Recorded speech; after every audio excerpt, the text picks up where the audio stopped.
A Lost Utopia. I'm Rebecca Lieb. I'm Jason Horton. And this is Ghost Town.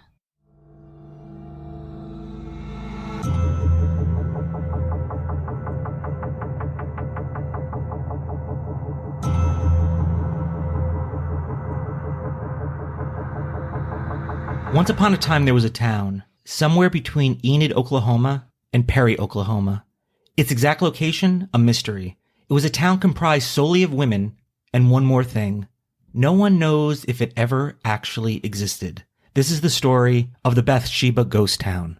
It's a ghost town, allegedly. I love it. The podcast is Ghost Town. Here we are. There's not a lot of ghost town stories. No. We've exhausted many over the years. Some people think, where are the ghosts? And I was like, even ghost town doesn't mean ghost necessarily.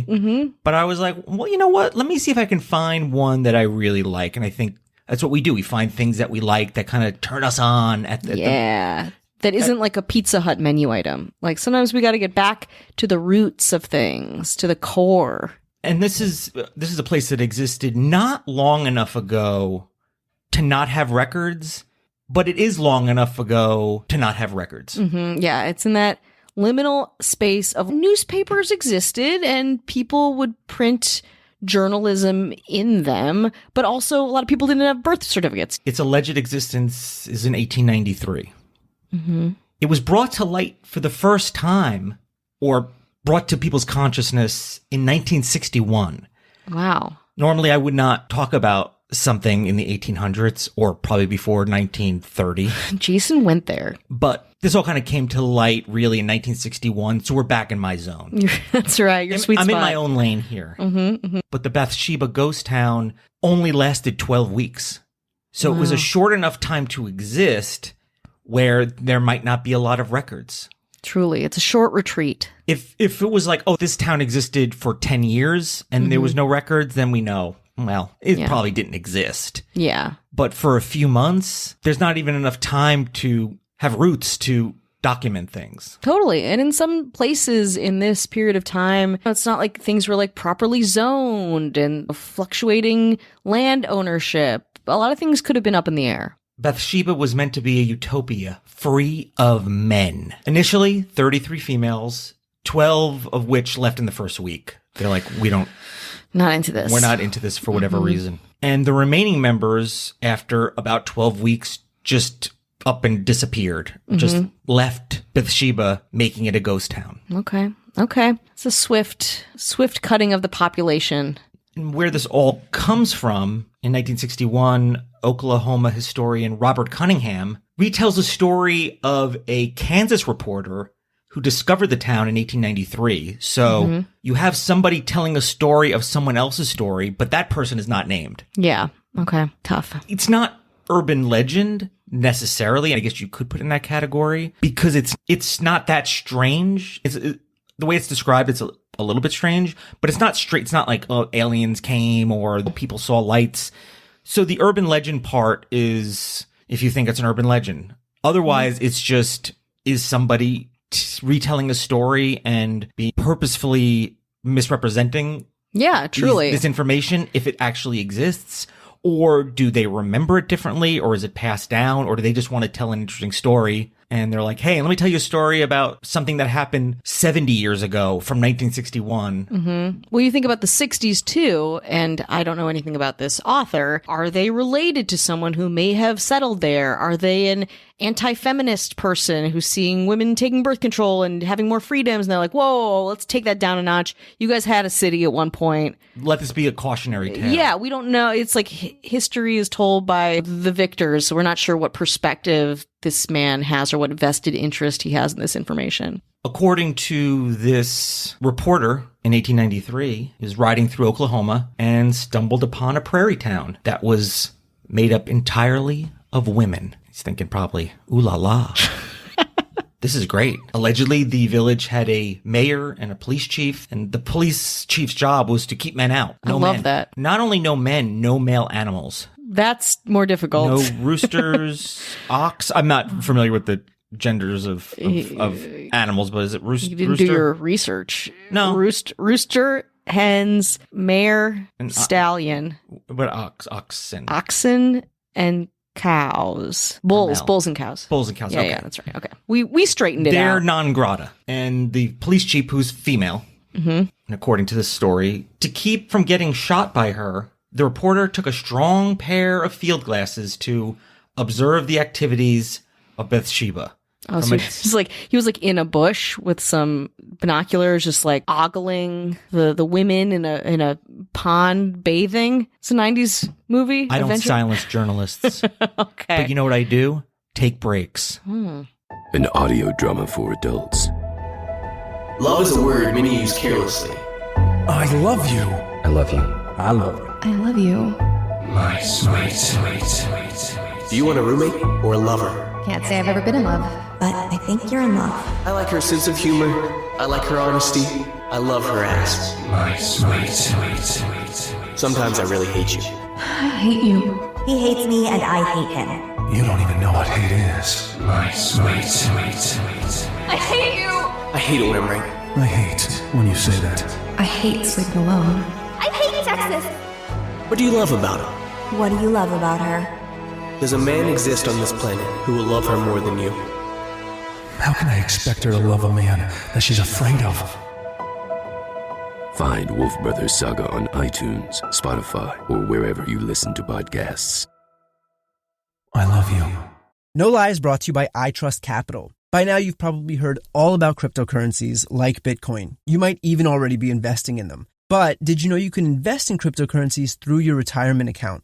With iTrust Capital, you can buy and sell cryptocurrencies from a crypto IRA and get all the same tax advantages as a traditional IRA. iTrust Capital allows you to invest in over 24 of the most popular cryptocurrencies, and unlike the stock market, you can buy and sell 24 hours a day. The iTrust Capital platform is easy to use, and it only takes a few minutes to create your account. Setting up an IRA is free, and iTrust's fees are low. It's time to start taking control of your financial future. With iTrust Capital, you can get all the tax benefits of a retirement account while investing in crypto. Visit itrustcapital.com to start investing today. That's itrustcapital.com. Taxes and conditions may apply. Fees apply. Cryptocurrencies are a speculative investment with risk of loss. iTrust Capital Inc. does not provide legal, investment, or tax advice. Consult with a qualified legal, investment, or tax professional. Civil rights are as relevant now as ever. Listen to the South Carolina Legacy of Courage podcast, featuring people who stood strong against oppression. The Legacy of Courage podcast explores 19th century events and then illuminates court cases, protests, and those who effected positive change in South Carolina and nationally. Visit sclegacyofcourage.com to learn about South Carolina's civil rights journey. Hi, hello. How are you? Hello. How are you doing? Are you well? Are you? I think so. You look great. Yeah, you look great. Did you exfoliate today?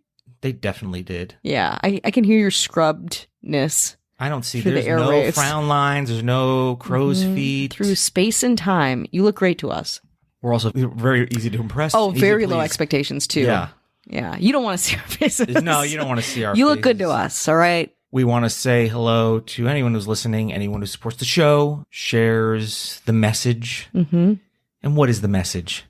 What is the message? I don't know. I was actually asking you, what is this message? I'm sorry, existential moment. Oh. We want to say hello to our government. Mm-hmm. Introducing, coming to the stage. You know them, you love them, here they come. All right. David Bull, Hello. Kat Joselle, Hello. Dara Rosenzweig, Hello. Ashley Matson, Hello. James Harrington. This is like Jason's reel. Hello. It's not this long. Oh. And the governor, Mm-hmm. The one and the only. Avian Noble. If you want no ads, no chit chat, bonus episodes, which will be out. The bonus episode will be out. The bonies are coming. No chit chat, no ads, early access. You don't have time for that. Go back and listen. You want to go back and listen to episodes with no ads and chit chats? You want to save time? Time is money. Money is power. Ooh. Power is everything. Whoa. It's the 1980s. Right. Greed is good. Tall, glassy buildings. Suits, Power suits. with Pets tab everywhere. cola. Fluffy ass bangs. Cocaine was good for you then. So crazy. Lip liner. Go to patreon.com/ghosttownpod. You're not going to find any lip liner or cocaine on the Patreon. Mm-mm. Not yet. Not yet. But if you request it. Yeah, I mean, Kat Joselle also messaged on Patreon. And if you're a patron, message us. Please. You can do it anywhere, but, message us. Yeah, absolutely. And send an article about the Girl Scout murders. And I guess there's an article that came out today that Kristen Chenoweth, am I saying that right? Yeah, was supposed to be on that trip. What? And she was sick and she couldn't go on the trip. Oh my God. That is wild. That's what Kat Joselle said. Yeah, I mean, and I wrote, agree. What? I haven't vetted this information, but it was pretty legitimate source-wise, just saying. And I don't know why Kristen Chenoweth would lie about it. What's she about? So I think that's an interesting thing. Yeah, it's very interesting. It's just like these different worlds, and we talk about one world, and there's this other totally different world. It's like, here's them crossing for no apparent reason. Are we like friends with Kristen Chenoweth now? I don't know. Yeah, that makes us very good friends with her. We're close. We can borrow money. Hit her up for a quote. Interest-free loan. Exactly. Yeah, it's always weird it's like that information doesn't change my life, but I have to ingest it and like really take it in. Thank you. Or maybe yourself and Kristen Chenoweth could have lived in the town of Bathsheba as we get back into it. Let's get back to 1890. I like to be there. According to the Oklahoma Gazette, as the woman raised her gun, I heard a loud shot, and a cloud of black smoke billowed out of the gun barrel. I felt no pain and saw no blood, darkening my white shirt. The woman dropped the gun as soon as she discharged it, and all the women raced towards their tents and disappeared. The reporter went home and wrote his story, but the managing editor was not satisfied. When he returned a week later to finish the story to do some follow-up, the managing editor was like, get the fuck back out there. Are you a journalist? One gunshot and you run? And he only found the prairie. It was just empty. I saw no tents or wagons. Bathsheba was gone. A farmer nearby said the woman told his wife they had left because they were lonely, afraid, and in disagreement. Bathsheba had lasted about 12 weeks. Cunningham didn't name the Kansas reporter. He quoted, "No known descendants of Bathsheba residents exist to shed light on this tale." That's convenient. The lifespan, I don't know, could a bloodline die out even if it did exist? Sure. But even still, like a relative, like when you think about people going to live on communes and they leave a relative behind. If you imagine these women, maybe they're younger and maybe they're in their 20s or teens even, and they don't, have offspring or whatever, you'd think someone would have also reported on this or commented on it or told their story about their mom or their sister or their aunt or their grandmother kind of disappearing to go forge a life for themselves in a feminist utopia. Now, there is another more documented, but I think still alleged, settlement called the Daisy Colonists, led by Annette Daisy, who gathered 34 women to establish a community men-free. Love it. No men. Love it. It's been documented in various news articles, including the New York Times, September 17th, 1893. Across the sacred borders of which no man shall pass. And this settlement had 2 houses and 4 shelters by December 1893. And there's no records in Garfield County, which both these places allegedly took place. There's just no records. But again, in vetting information, maybe are they just telling stories of things and getting them into newspapers and then they're being shared and such? That's kind of what is alluded to. Yeah. Is this the time where we should talk about if these exist or not exist? According to an 1893 article in the New Zealand Star, and this is from the Lost Women's Space blog, but this is from that New Zealand Star article, a new feminine utopia from which man is excluded, has been established in the Cherokee Strip and bears the appropriate name of the Daisy community. It was generally told in the newspapers prior to the opening of the strip that Miss Annette Daisy, a Kentuckian of some celebrity, as a boomer in previous land openings, was camped on the line with some 40 spinsters and widows and purpose leading them into the strip to secure a section or so and establish a woman's settlement. Miss Daisy and her project were lost sight of in the shuffle and scramble that followed to rush over the border. But the missionary found 22 of the Daisy colonists settled on 3/4 sections, aggregating about 480 acres, a few miles west of Ponca. They had erected 2 houses and 4 rough shelters and had begun to improve the land. A hard man secured off quarter of the section, and they've been trying to buy him out, but he seems well pleased with his neighbors and declines to leave. So this has kind of made the rounds in newspapers in black and white, and just to make sure I checked this actual article, that it was an article. Just wanted to make sure that something actually I could see that existed in a newspaper. Yeah. And this was one of them. I couldn't find the New York Times ones, but it is cited, so I'm assuming that it's true. So what's been put out there is the Daisy Colonist and the Bathsheba town were the same thing, just being told by two different sets of people. Yeah. That makes sense to me. That makes much more sense to me. I'm a feminist. I believe that it exists. I love the idea of it.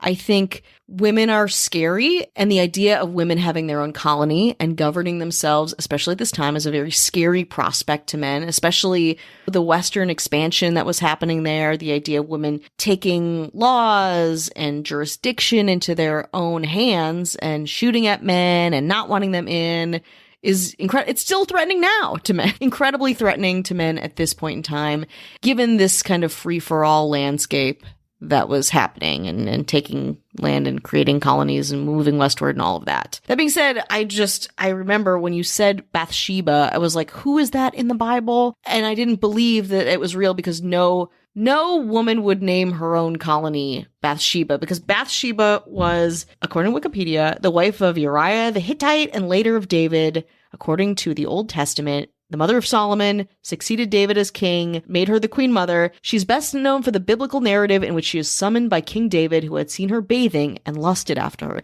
So she's someone that comes to power from being a sex object, pretty much, in the Bible. And I don't think any feminist colony would be like, this woman, this Marilyn Monroe of the Old Testament, let's name our colony after her. But I get that the Daisy colony, it feels like if it's conflated with that makes much more sense. And Bathsheba was kind of the male conception of that. Case closed? Yeah, I think case closed.